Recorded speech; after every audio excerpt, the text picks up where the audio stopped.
Welcome into Unbreakable, the mental health podcast with Jay Glazer. I'm Jay Glazer. And what's cool about my podcast here is I get to bring on experts of all walks of life.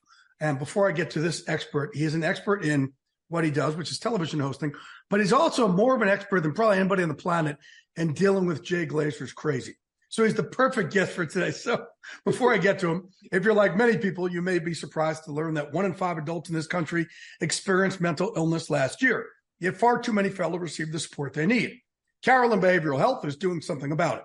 They understand that behavioral health is a key part of whole health, delivering compassionate care that treats physical, mental, emotional, and social needs in tandem.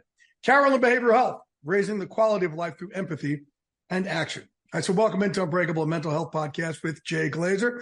And I would like to introduce to everybody here some of the America already knows.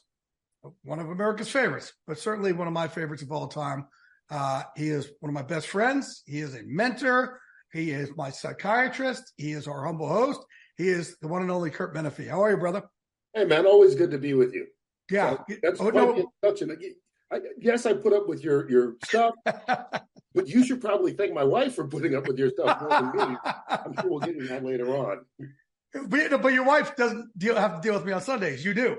That is true. That is true. Right. But I've been doing this for 30 years now. Yeah. You and I have known each other since 1995. Right. Was when we first met in New York. And it is one of the things I always tell people I admire about you is, you were writing for the free Giants newspaper.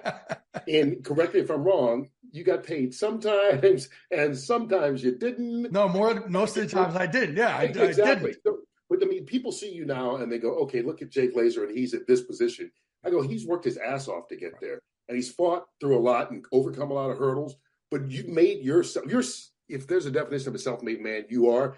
And so that's why I'm a big supporter of you. I'm a big believer in you. And that's why I love you to death, brother. I appreciate you, brother. And what people don't realize here also, and this is a good lesson for people, is, again, I was trying to piece it together all those years. And every time I can get any sort of job for any kind of money, I get it. Well, one year, I was doing a radio show early on for called Unnecessary Roughness.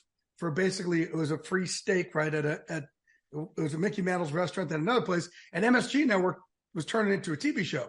And they said to me, you could pick anybody you want to co-host this with, any player you want to host this with.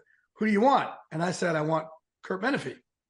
And they said, Curt Menefee, he's not a player. I said, well, he was back in grade school. But right, exactly. Middle school. Give me credit. But the bigger thing for me was, I said, I want to co-host with Curt Menefee. And they said, why? I said, because I want to learn how to do TV.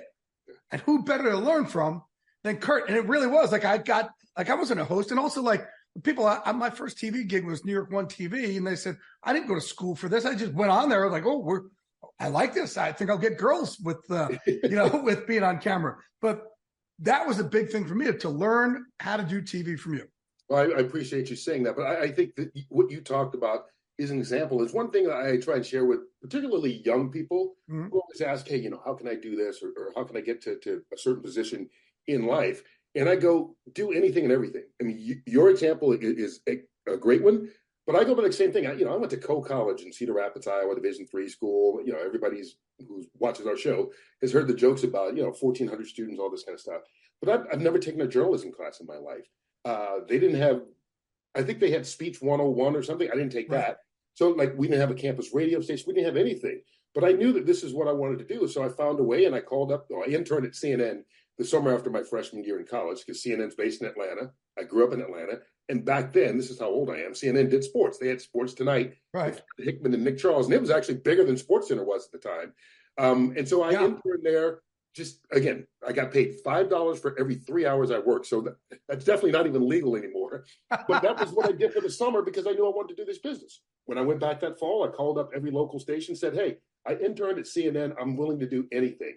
And one guy wrote my number down, called me back 4 months later and said, are you willing to carry gear? I just need someone to do this. You don't get to be on TV. You don't get to be famous. I said, John Campbell's his name, and I still keep in touch with him. He's retired now. But this is in Cedar Rapids, Iowa, where I went to school. And so I did it. The next week, he said, will you do it again? I did. And then he said, you know what? What do you want to do in this business? And I said, well, I think I want to be a producer, because I wanted to be behind the scenes. And I never thought about being. I never knew that about you. Yeah. I never knew that. Never. And I was 19 years old. And so I did that for a while. I taught myself how to edit by hanging around at CNN and watching the editors.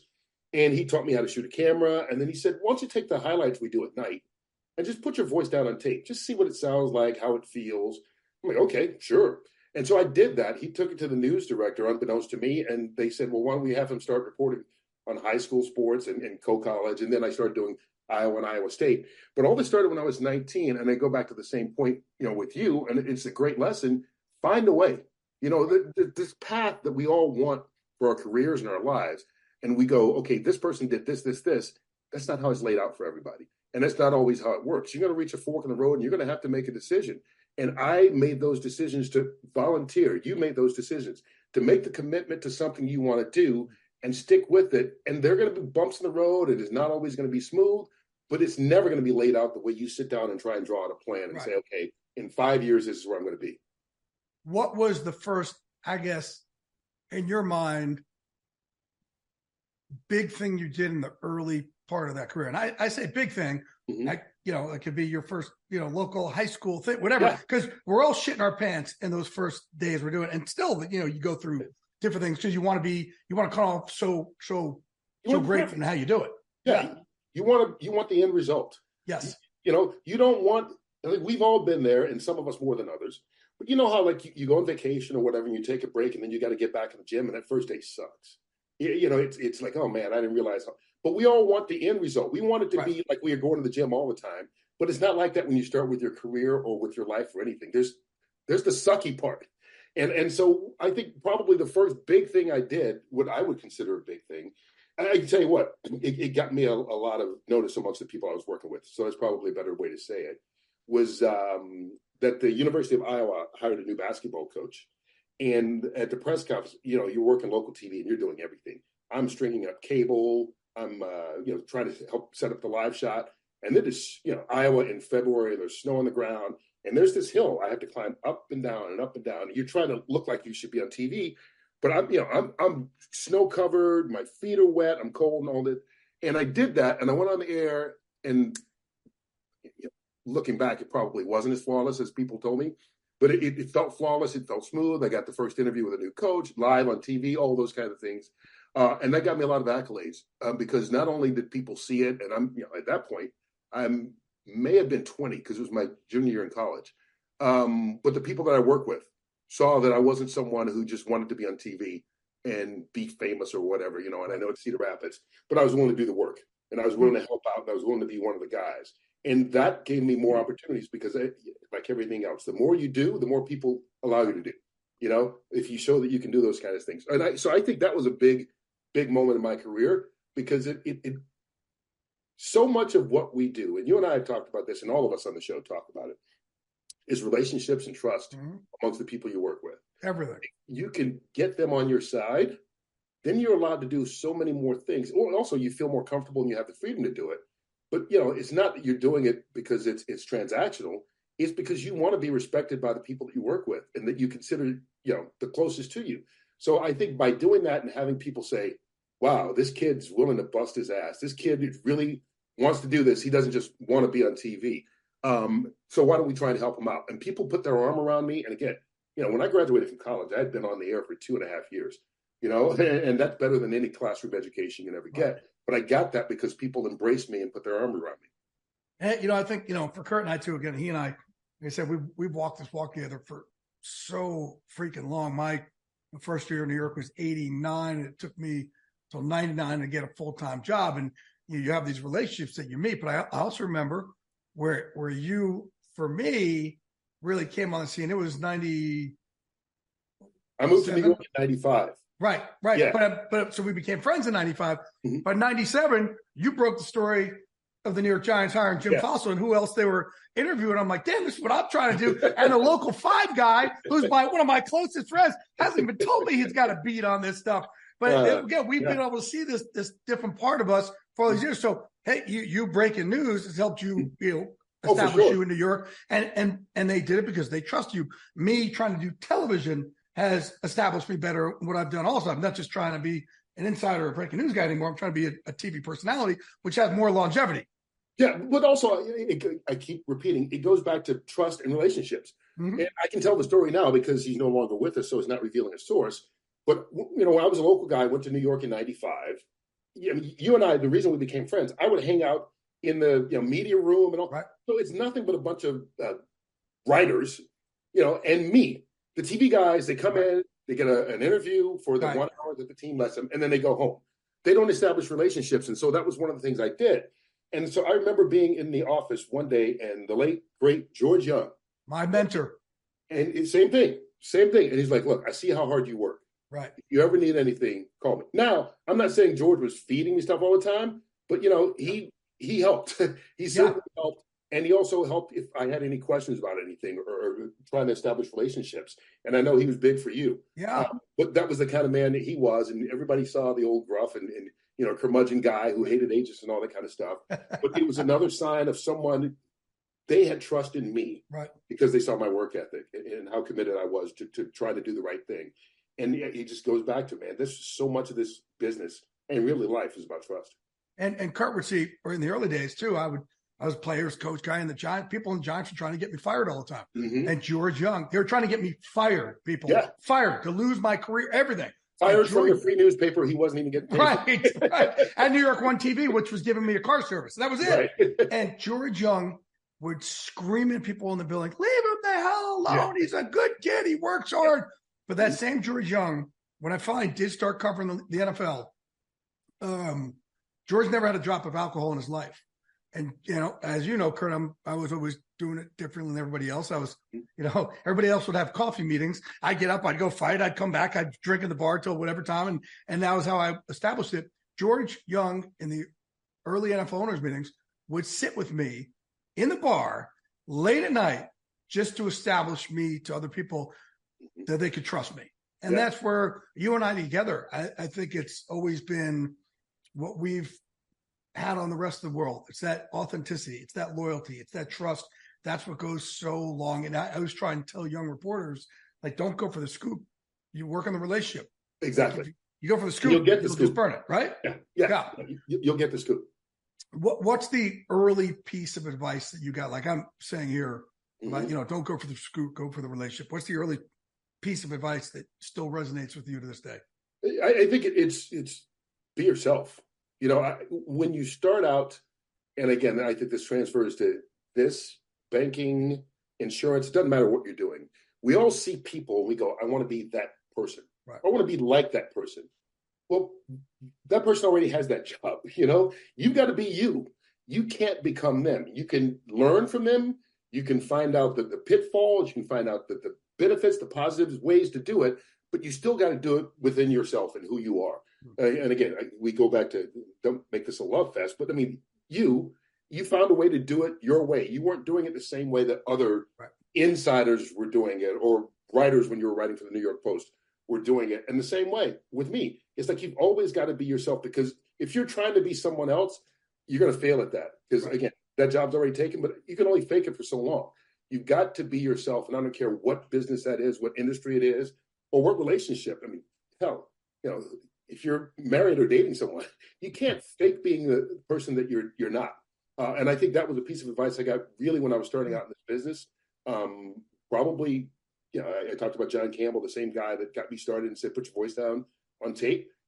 Don't try to sound like someone else. Just, your voice works for you. Your rhythm works for you. Your cadence works for you. Do it your way. And then you'll get better at it. You'll find a way to massage your personality or your job skills into the job that's required, but it's still got to be you. And look, people, exactly what you're saying. I've always tried to be different. And different is scary for most people, right? People want to be a face in the crowd. Yep. I'm always like, fuck that. I'm going to build my own crowd. But I needed my people when all the hours were getting shot at me for being different to lean into. And that was always you. That was always Strahan. And by the way, I talked about that show Curt and I did, Unnecessary Roughness. We had to convince a different jet and giant to drive into New York City once a week in the cavern in Madison Square Garden, which was outside in the cold, and do this show with us. And most people bailed on us. Yeah. Most people bailed on us. So our go-to guest was always Strahan. Yeah. But because also, like you said, there was no car service. There was, nothing they got for doing it other than just a thank you from us. And anyone who's lived in New York, driving in and out of the city from New Jersey, And if you might correct me, I think we were doing the show at like 6:30, 7 o'clock. So they were in rush hour traffic, you know? So they really had to do a favor. But again, it goes back to relationships. And, you know, I give you credit for all of those relationships. People were doing it as a favor for you. But you were also, and this is where a guy like Michael got it. You were telling them, and Tiki got it too. You're saying, hey guys, this is your chance. You would tell them, this is your chance to work on something that you could do after you're done with football. Exactly. And that's why they jumped at it. But that was you. You saw that. I didn't see it. That was just my relationship. That was your sell. Teamwork. That's it. I know. So there is another part of, again, our relationship here, folks. And it happened this past Sunday, but I've been doing it for a long time, is when I have my meltdowns on Sunday, I would turn to Curt. I wouldn't turn to anybody else. I'd always turn to Curt, and I've been doing that for 30 years or whatever, you know, of Sundays, even when we weren't doing Fox. But even at Fox and NFL Sunday, I turn to you, and I'm like, oh, man, I would have meltdowns. We'd have basically therapy sessions before we're going on the air. Yeah. Which was like, I don't know how you were able to multitask that. And it's not just for me, it's with Terry, it's with everybody else, but you're able to multitask. But man, without being able to have that, I don't know how I would have gotten through it all these years. I'm appreciative of you saying that, but to me, it's just what you do for a friend. You know, you can say it's before we go on the air and it helps you, you know, on the broadcast, or it makes the broadcast better, whatever. Good. That's a side benefit of it, but it's what you do for a friend. If you've got a friend that's in need, and whether that's, you know, in that moment or whether it's a long-term thing, you know, we all struggle. I mean, even quote unquote, those of us who are fun and happy all the time, we all have our moments, man, where we just kind of need somebody to lean on, somebody to talk to. And, you know, I think you have been at the forefront of having this discussed, particularly in the macho world of sports. And I mean, you look at you're in MMA and football, which are probably two of the most alpha male sports there are. And you've made it okay for people to talk about it. But before that, I was like, you needed someone to talk to in that moment. And I'm your friend and I'm here for you. How can I help you? And, you know, and I think one of the struggles that we all have, or at least I'll speak for myself, that I have, is you want to help that friend. Sometimes there's nothing you can do except put your arm around them and listen and have a conversation with them. You can't shake someone out of this sometimes. You can't, hey, suck it up and be tough. You can't force somebody, you know, into a place you want them to be. Sometimes the way you do that is just by sitting there and listening and letting you open up and letting you share, or just go, you know what? Hey, I get you, brother. There are days like that. I'm sure it sucks, but I'm here for you. And sometimes that's all you can do. But, you know, according to you, at least, that makes a big difference for you. You know, but where you're different. I was going to say, I think we all get tied up in when someone comes to us, we want to have the answers. And sometimes the answer is, I don't know the answer, but I'm here for you. And that's okay. And that's good enough sometimes. But where you're different than most of the world is you don't do it on your timeline. So this Sundays is as big a day for you as is for the rest of America. Right. And yet, you know, and I don't mean to pull away. And people used to say, but why don't you tell those guys? Because it's their Sunday too. I don't want to do it. But all these years I did tell Curt, and it could be 15 minutes before going on the air and something's in my head and I'm melting down. And brother, people just aren't like that, where they just go, okay, I'm about to have the biggest moment of my life also here every single Sunday, but let me go step aside for him. Curt, people just aren't like that, dude. Well, they're just not like that. Well, I'm appreciative of you saying that. Look, I believe in helping others. And to me, that's a way to help. It costs me nothing other than a smile. And yeah, I'm emotionally invested because you're my friend. But I mean, there's no dollar cost. There's no time cost. It is me doing the best I can for someone I care about, someone I love. And to me, that's all I look at. And so that I try to live my whole life that way. Am I perfect? Absolutely not. But, you know, everything I do, I try to serve other people in some capacity and not look at it, what do I get out of it? Because for me, and I know this sounds hippie and hokey and all this kind of stuff, but I get joy out of other people's pleasure, out of other people's happiness. I can go back to, and again, I can tell this story because he's not in the league anymore. And I know people look at it. Jim Tomsula was considered a failure as a head coach in the National Football League. He coached 1 year, with the San Francisco 49ers. I knew Jim Tomsula when he was volunteering as a coach at Catawba College in North Carolina, then started volunteering to do NFL Europe. Guy never had a coaching job, wound up with Mike Nolan in San Francisco. His family and I have been friends all these years.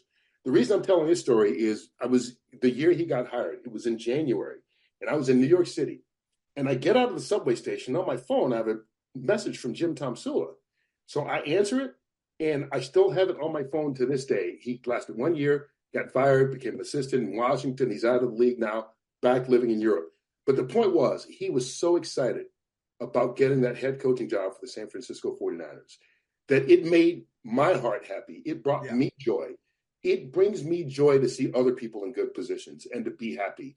And that's how I try to live my life in every single way. So if you're in a bad spot and I can help you get into a good spot no matter what it takes, to me, that's the benefit of it. That's the joy that I get. That's the pleasure I get. So that's how I look at it. And again, I know it sounds idealistic and, what's it, the John Lennon Imagine? You may say I'm a dreamer, but I'm the only one. I know there are other people out there, and you may just not run into them on a daily basis, or maybe they don't share it with you. But there are a lot of people out there that their joy is other people's joy. So now, Curt and I, we just had a town hall meeting this week with Fox, our 30th year at the NFL and Fox, and you said it in front of everybody, and you said it a lot, and we both agreed. I think the best moment we've ever had at Fox Sports is exactly what you were saying about when something happens to somebody else. When Jimmy Johnson got notified he was getting inducted into the Hall of Fame live on our air. Yeah. Which, by the way, you see me running out late to this because you thought our producer, Bill Richards, told me. Bill thought you told me. I'm sitting in Curt and I would share a green room or a dressing room together. I'm sitting there trying to get scoopage, and I look up on the monitor, and I'm like, what the hell's David Baker doing here? I come running in here late. Yeah. But just kind of replay that for the world behind the scenes. I consider that the greatest moment in 30-year history of Fox Sports. I've been on the pregame show for 18. Is this 19 for you? 20. So, you and I have not been there from day one, but we've been there a hell of a long time. Fuck yeah, we have. I think we're qualified to say what are good moments. And so I knew that happened obviously on a Sunday. It was a playoff game between Seattle and Green Bay. And I'm trying to think, I knew on Tuesday or Wednesday that week that I was told, but I couldn't say a word to anybody. And I knew, they didn't even tell our director, our producer, our CEO of Fox Sports, Eric Shanks, Bill Richards, our producer, and myself. We were the only three people that knew. Everybody else, they kept secret, audio people, technical people, whatever. So I had to keep this a secret all week. That was the other challenge. So on the Saturday, CBS. Did you tell your wife? No. Was she mad? No, she enjoys moments like that. She understands. Okay. You know what happens is, it's a valid question. Yeah, it's a valid question. But if I tell her and in a moment she lets it slip to, someone else, she talks to Howie's wife a lot and you don't want it to get out. So anyway, on Saturday, CBS has a playoff game. We're all sitting in the hotel room and we're watching the game, and David Baker from the Pro Football Hall of Fame goes on the show to announce Bill Cowher's going into the Pro Football Hall of Fame, and it's emotional and everything. And so Jimmy sees that, and he goes, well, I guess I'm not getting in this year. Now, I know he's getting in, but I can't say, don't worry about it, you're getting in. So I got to kind of play along. And I'm like, well, it's not that big. Jimmy, it's like, it'll happen for you at some point. Oh, I don't even care, I don't need the Pro Football Hall of Fame. I can get blah, blah, blah, blah. He's got to be the tough guy at that point. So then I saw him early the next morning, he came in, and I could see he was still, he's bummed out because he thought that was the year he was going to get it. He was bummed out. And I'm, inside, I'm just like, God, just let me give him a little bit of relief and tell him it's going to be okay. But if I do that, then it gives away at least a hint towards the secret. So I have to keep it. We go and we do the pregame show because the previous game on CBS. By the way, we were all consoling him. I was sitting there with them all. Because everybody thought. Yeah, we were all. It wasn't going to happen. And you had to watch all of us console him at different points during that day, knowing, right? I should win an Oscar for my acting. You really should, yes. So CBS, they have a Sunday morning playoff game. It runs long, so our pregame show is on, But we know, look, people are watching that playoff game, so the audience isn't that big. You want to do it in front of a big audience. It had been planned to be on our pregame show that Sunday. But because the other game ran so long, they decided, let's not do it. Let's save it for halftime. So then we go through our pregame. And again, Jimmy's like, well, they did it on the CBS pregame yesterday. Right. They didn't do it for me yesterday. They didn't do it on the pregame. So he's definitely done. I mean, he's just like, all right, it's not going. So then that's when it became fun, actually, because I knew he's going to be totally surprised by it. So when we go on for the halftime, they asked Troy, who was doing the playoff game, to stay there. And they put a camera on. And Troy didn't know why. They're like, just stay in and watch halftime. So they put a camera on him, and I think you saw the tears from Troy. You saw the joy of us in the studio. And I just knew my job was, hey, before we get to the highlights, I want to bring out a special guest. And then that's when David Baker walked out and made the announcement that, hey, Jimmy Johnson, you're going to be, I can't remember the number, but whatever it is, in the Pro Football Hall of Fame. And we all thought Jimmy was going to pass out at that point. Yep. Because Jimmy has asthma, he's got a nebulizer, but he starts breathing, and you're like, oh boy, is he going to die right here on the set? You know? So that was the big worry at that point. But it was one of the, again, we would talk about great moments in the history of Fox Sports, and sorry to belabor the point, but it's one of those things that I got joy out of because I knew how much it meant to Jimmy, even though he wanted to try and pretend it didn't. And what was cool, folks, is afterwards, me and Curt, Jimmy, and Bill, and our whole crew, and that's the other thing about us at the NFL and Fox, it's not just the six of us that hang out constantly. It's our producers, our directors, our associate producers, it's our president, our CEO, our executive, like everybody. It's a rolling party. It never stops. And it's what makes us all, shine on the air because all of us are so close. We went to Dan Tanner's restaurant after, and this was like at a hangover, right? We go in there and Jimmy comes in, it goes up on the TV in there, and people start singing Happy Hall of Fame, like his happy birthday. People throwing up napkins. A guy from ZZ Top was there. Right? Yeah. It was like a movie. Billy Gibbons came over. It was like The Hangover. It's unbelievable. Exactly. It was perfect. And so that was really kind of a cool moment because not only did Jimmy get in, he got the announcement on TV. You got to see the emotion with him and Troy, one of his former players, and all his current co-workers of those of us doing it. But then he goes out there and he sees how much he's appreciated by the general public and how much this moment meant to other people. And I think he got emotional again. And so, again, that is not only one of the top moments in Fox Sports history, it's one of the top moments of my life. Like when you go back and go to the events of all the cool things that we've been blessed and fortunate enough to be a part of, that's going to be in the top three for sure. What is the cool? So, all right. So we've done, again, people don't know, Curt and I, man, we labor, we work. And every time we get to, and we're the only ones not on the show. The other ones, we know why they're on the show. They're Hall of Famers, players or coaches. Curt and I aren't. We are Hall of Fame hustlers, though. Yeah. Right? That's exactly what we are. We have outworked the fucking world to get to where we are. And we have been turned down and rejected. And we don't stop, right? Mm-hmm. But every time something really cool happens for us, I'll usually turn to Howie and go, hey, I know we're supposed to act like we've been there before, but fuck that, I haven't. This is cool, right? So I did that. We got inducted to, Broadcasting the Hall of Fame. And but the coolest one for me, we were doing the Emmys pre-show, and you're at the desk, you, Howie, Jimmy, and myself, and Stray and Terry doing interviews on the red carpet. And I'm telling you, Curt, I'm like, Curt, this is so far from New York One TV and MSG Network, right? Yeah. What's that to me is still kind of stuck out. It's just like, you've got to be shitting me. How did I get here? Give me the biggest moment for you of like, how the fuck did I get here? Type of moment. I always go 8-year-old me. That's my line. Okay. If I could tell the 8-year-old me, you're going to do this, you think you're crazy. So that's my perspective with everything. And I think it is, it's kind of I know this is going to sound like a cop-out, but it's not. The general answer of being able to call not only work friends, but real friends. Yeah. Howie Long, Michael Strahan, Jimmy Johnson, Jay Glazer, Terry Bradshaw. Hall of Famers. When I was a kid, the first NFL game I ever went to, I saved up my grass-cutting money, bought a ticket to an Atlanta Falcons Pittsburgh Steelers preseason game, went by myself, sat in the stands. It was Terry didn't even play that game because it was preseason. He hurt his elbow, so I didn't get to see. But he was a guy who was winning Super Bowls when I was a kid. Howie Long was winning Super Bowls when I was a kid. Yeah, I knew Michael his second year in the league, but I mean Michael's a Hall of Famer in a whole different category of human being. Jimmy Johnson was coaching the Dallas Cowboys to 2 Super Bowls when I was in Dallas as a local guy. and he was the mean, gruff guy that you barely get time with. But like, you get all these people, and you're like, okay, wow, I get to be with them and watch football and learn from them. I mean, so much of it, you're there. We'll sit there and they'll break down a play or a strategy, or, hey, Jimmy, what would you do in this situation? And, it's taught me a lot about the game, to be with them on a regular basis, but also to consider them friends and to spend time in the off season. Or, I'll sit here and the phone rings and it's Jimmy, and Jimmy's like, hey, Curt, what you got going?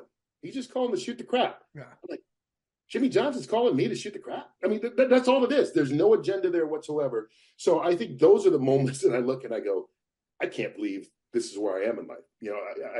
I really do. It sounds again like a cop out, and I'm not selling the show. Yeah, it is a cop out. So no, I want a moment. The genuine answer. I want a moment though. That I want one of these things that we've done, because that's the other thing. Curt and I will also pull each other aside and go, oh, we can't really tell each other, like, man, we just, because you do want to act like you've been there before, but you also, same thing.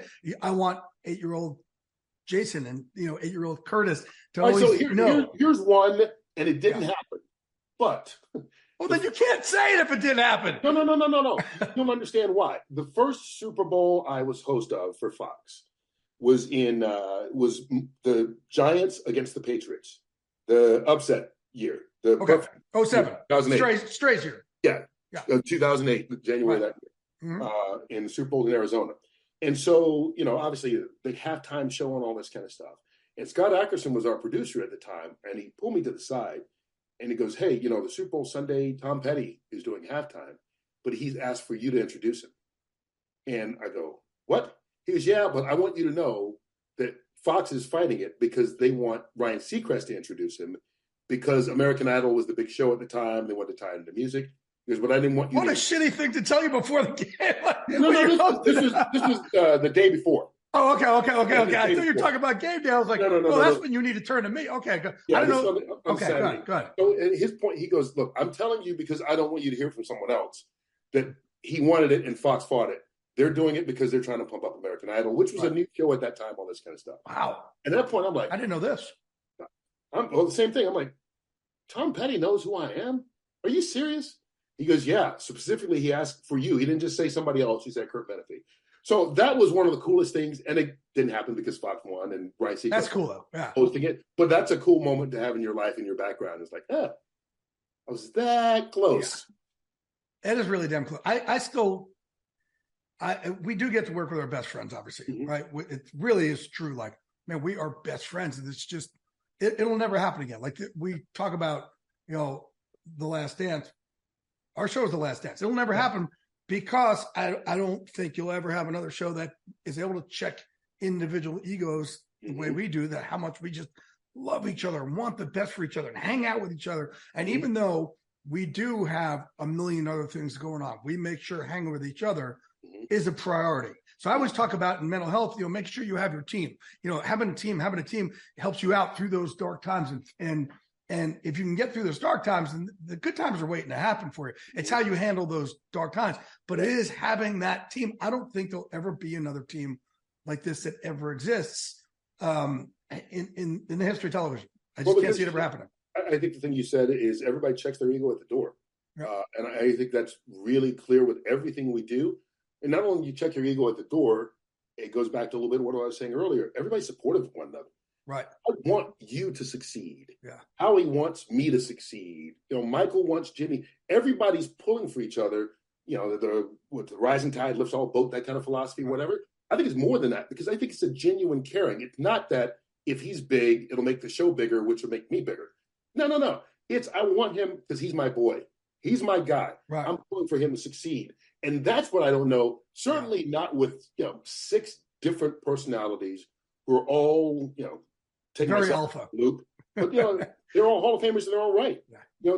They've all got, as Howie likes to say, reason to peacock. Everybody's got their own strength that they bring, yet everyone is willing to go, what's best for us? What's best for all of us? And we're all very alpha. And yet we're also, you're right. You feel protected in there. We check each other a lot, but man, we check each other like crazy. Yeah. It's. Well, we love each other right off the bat, right? Yeah. Shit. Curt will come to me and go, hey, I'm just telling you this. And I'll fucking melt down at Curt. And one time, particularly, I went off on you, and I called you later tonight and said, hey, thank you for telling me that. Like, I need to hear it. That's a friend. That's it. Yeah. And that's how it should be, though. Right. We all need those people in our lives. To me, and using that as an example, one of the worst things you can do as a friend is just always tell them what they want to hear. Right. Sometimes you got to tell your friends they don't want to hear, but if you're really their friends, this is what they need to hear. This is where they need to be. This is what they need to realize in the moment. And it goes both ways. That friend has to be willing to share that with you and just say, you know what?